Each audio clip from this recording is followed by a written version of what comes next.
we're going to move on to somebody else that's making a major difference, and that's our local TD, Joe McHugh. That in terms of what is he doing, I think that one of Joe's successes is that he has built very strong bridges between the border regions in Northern Ireland, particularly starting before he got involved in party politics. He started that process through community work and community groups, and he is now doing it very effectively politically. So I want to introduce your own local TD, Joe McHugh.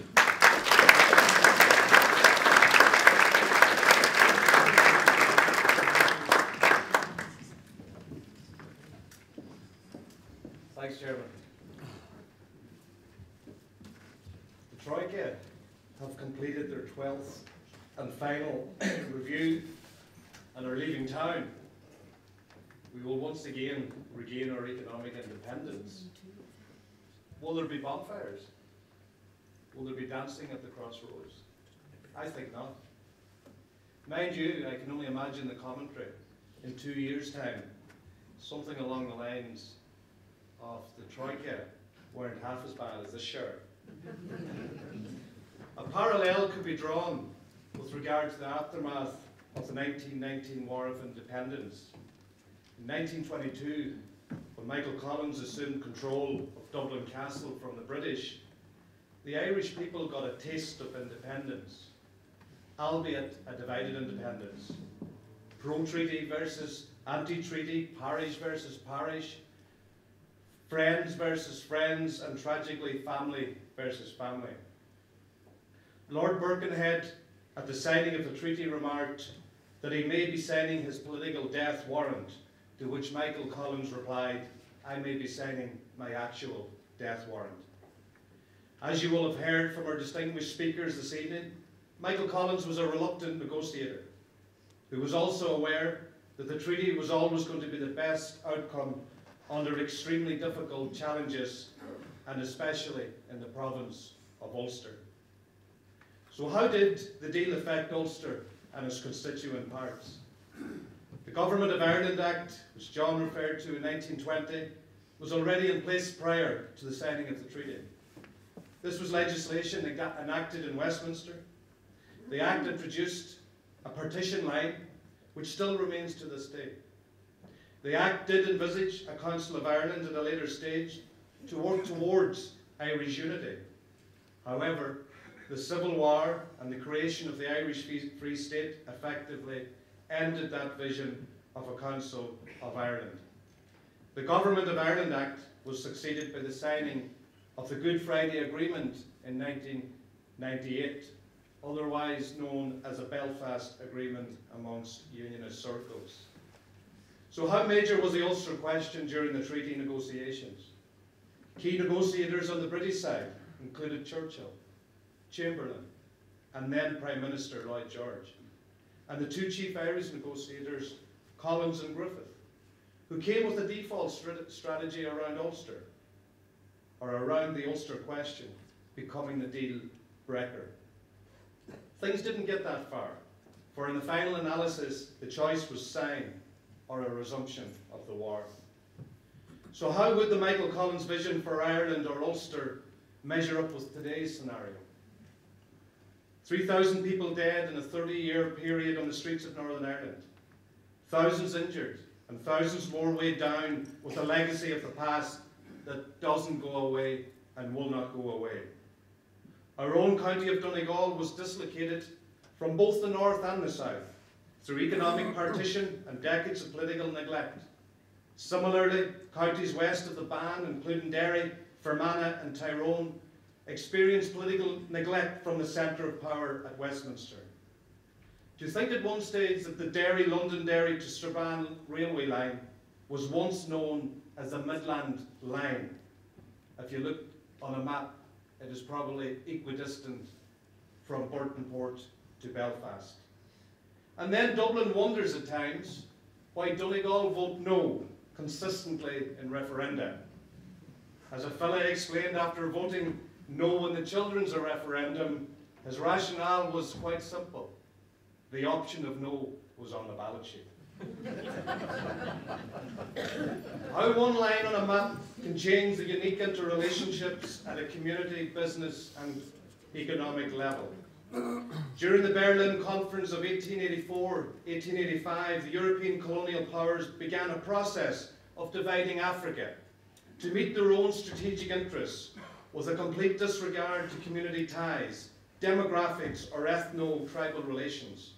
Lord Salisbury pointed out, white men are drawing lines on a map where no man has trod before, giving away and dividing mountains and lakes to be met with the impediment of not knowing that they actually existed in the first place.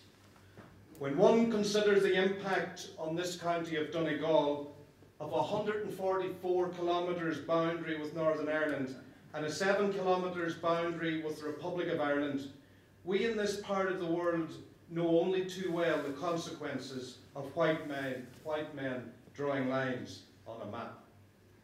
All these years later, where has the Michael Collins vision of Ireland taken us? While history and Michael Collins himself records that signing the treaty was like signing his own death warrant, it also reflects that it was the best possible deal under the very difficult circumstances. And while sovereign arrangements remain unchanged, we do find ourselves in a different space with an ever-changing landscape and a running order of new challenges. Michael Collins took the gun out of Irish politics, and when the chips were down, Michael Collins had the courage, conviction and leadership to take the tough decisions. He knew by signing the treaty it was the right thing to do, even though it was universally unpopular. He also had to defend his choice in the Dáil and also in the midst of a civil war. The challenge for this generation of politicians is to take the fear out of politics. In the work I do with my colleagues across the border, both nationalists and unionists, be it in the area of infrastructure, roads or broadband, healthcare, or plans for radiotherapy services in Derry, there is a unifying goal, a common purpose for the needs of our constituents, both north and south. Whether the issues are about marginalised youths in loyalist areas of East Belfast, or unemployment challenges in this town of Letterkenny, the largest town in Ulster, the needs are the same. The Michael Collins transition from guerrilla warfare to peaceful means, from violence to dialogue, has to be the template for the society this region richly deserves. I welcome the presence of Breach Rogers here tonight, former Deputy Leader of the SDLP party and stalwart in her advocacy for peace and reconciliation on this island. I also welcome John McAllister. John, along with his colleague Basil McRae, are challenging the status quo and looking at things differently in Northern Ireland. A Northern Ireland crying out for something new and responsive to the needs of 21st century Northern Ireland. Judith Gillespie, Deputy Chief Constable of the PSNI, at a meeting in London recently, challenged politicians to take risk in their approach to politics. I call this fresh thinking. That combined, these ideas, and more importantly, this unwavering belief that we can achieve something better for our future, will allow us to paint a new canvas, one where all backgrounds are welcome and accepted. Seamus Mallon has said his generation of politicians helped construct the institutional mechanism through the Good Friday Agreement, and it's up to this generation of politicians to tackle the constitutional challenges that lie ahead. During a speech in 2011 in Dublin Castle, Her Majesty Queen Elizabeth spoke about the significant developments that have occurred between our nations in recent years and the importance of forgiveness and collective collaboration. She said, "The lessons of the peace process are clear. Whatever life throws at us, our individual responsibilities will be all the stronger for working together and sharing the load. Now the responsibility is a political one, an obligation that rests with politicians to raise the bar and the challenge to provide a better society, both north and south, for this generation and the next." We are nearing the 100th anniversary of the Great War, where 35,000 Irishmen and almost 900,000 British soldiers lost their lives. The British Irish Parliamentary Assembly, which I co-chair, will be marking the anniversary in Dublin in March next year, and this is an opportunity for both Irish and British leaders across the Irish Sea to come together and to show people on both sides of the border that the commitment for peace is as strong and alive as ever. With this in mind, and through your own contacts, John, with your influence in Westminster, I publicly invite the British Prime Minister David Cameron to join with the British Irish Parliamentary Assembly in commemorating a dark period in European history whereby young Irish and British men died side by side in the trenches of the Somme and on the beaches of Normandy during World War I. In 1999, I was faced with a choice. I chose to join Fine Gael. And at that time, I remember people saying to me, "Why Fine Gael, Joe? Are they not pro-unionist? Are they not a pro-unionist party?" I saw things differently. I saw the Fine Gael party reaching out to unionism. The Fine Gael's party policy in Northern Ireland was to respect differences and cultural identity, and to acknowledge that we live in a pluralist society. At the time, I was working as a community youth worker in this town on a peace and reconciliation funded project in Letterkenny, so I believe that my progression to electoral politics on the Fine Gael ticket was in keeping with my own ideological beliefs. Michael Collins' legacy will continue to inspire all his admirers. There are even some in Sinn Féin and Fianna Fáil who will acknowledge this transition from the politics of the gun to the politics of peace. However, his work is not finished. The good citizens of Donegal are acutely aware of the fragility of the peace process, and even 15 years into a peace agreement, it is still very much in its infancy.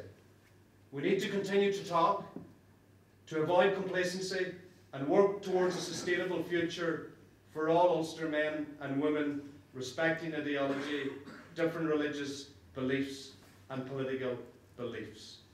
I would like to sign off on the words of the great man himself when he contributed to a Dáil debate in 1921. In my opinion, it gives us freedom, not the ultimate freedom that all nations desire, but the freedom to achieve it. Thank you.